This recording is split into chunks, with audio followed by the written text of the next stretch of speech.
els padrins i intentem fer una mica de jumelage amb el diatònic i amb el cromàtic.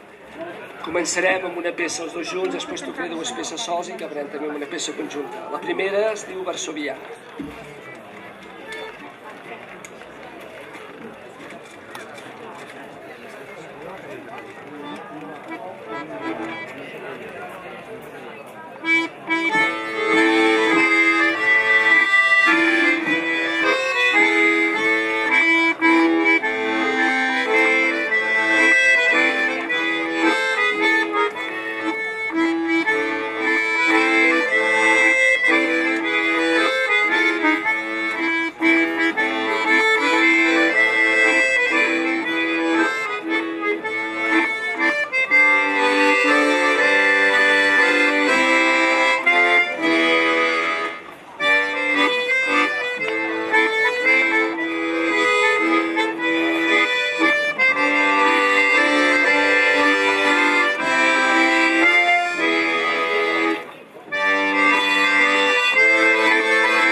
Bona nit. Mentre els companys es van preparant, us presento qui són. A la guitarra tenim la Bel. Al meu costat tenim el Jordi, a la flauta i timbal. Allà a la punta amb la boja, que és aquesta espècie de gaita de la Gascunya que tenim aquí, i després amb la viola de roda del Josep. I jo mateix el Frederic. Començarem tocant un tema de la Gascunya, que és la suite d'Arrée, però potser el coneixereu més com Andro, que vol dir l'espiral, i és un ball d'aquells que es balla tipus l'Astèrix i l'Obèlix, tots agafats amb rotllana del dit petit, i van fent dos passos endavant i un pas enrere. Doncs aquí teniu la suite d'Arrée.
Hola, bona nit. Soc l'Albert de Reus i us tocaré dues cançonetes. La primera es diu Dusty Road i és una cançó d'un grup de l'est que es diu Fanfare Ciocaglia i, bueno, espero que us agradi. Merci.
Gràcies. Uns quants, tots aquells que s'ho sàpiguin i tots aquells que es vulguin apuntar.